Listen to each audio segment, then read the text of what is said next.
Your thoughts initially here. Yeah, I think this is very surprising. Ever since the war ended in 2009, you've not seen any kind of these attacks on such scale. So the scale of these attacks is very surprising, very unexpected. They're targeting tourists, as was mentioned before, so that's very surprising. The near-term impact will be negative, I would say, on the tourism sector. It's 5% of GDP. They've been focusing on trying to develop this industry over the last couple of years. So this could impact their plans to focus on this industry, given the negative outcome of these attacks. So yeah, negative impact on tourism in the near term. Also, the market should probably face some near-term pressures, given the whole impact of these incidents. On top of that, you had slow GDP growth over the last couple of years. You've had political uncertainty as well, given what happened in the last quarter of 2018. So I would say a near-term impact would probably be a negative across tourism as well as in the markets as well. I mean, they've already taken, what, a $1.5 billion loan from the IMF as well. So, economically speaking, we've already seen a lot of headwinds, I guess, with this country. Do you think that this is a sense that this is just a one-off event, or does this have longer-term implications when it comes to FDI, investment, as well as tourism?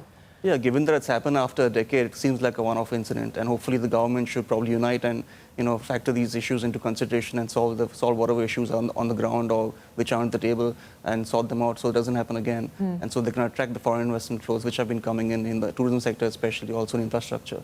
So hopefully they should recover from this and focus on policy making which can help them recover from some of these incidents. Do you have holdings in Sri Lanka? We're currently underweight Sri Lanka for the last couple of years, actually, given what's going on, not because of these incidents, but because of the macroeconomic situation as well as the political uncertainty that they faced over the last maybe 1 year or more than that, actually. Yeah, and building on that, as a follow-up to Yvonne's question, do these things worsen some of the reasons then that you mentioned why you're underweight Sri Lanka?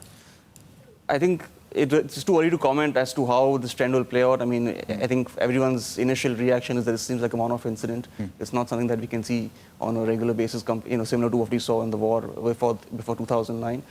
So I think that's something they can recover from. Other countries in the frontier markets, so generally in the region globally have recovered from some of the incidents, like Egypt has seen recovering tourism in the last couple of years after 2011. So I don't think this is an issue they cannot recover from. I would say the issue from an investor's perspective would be more on the macro stability as well as political uncertainty, which hopefully should stabilize once the presidential elections happen at the end of 2019.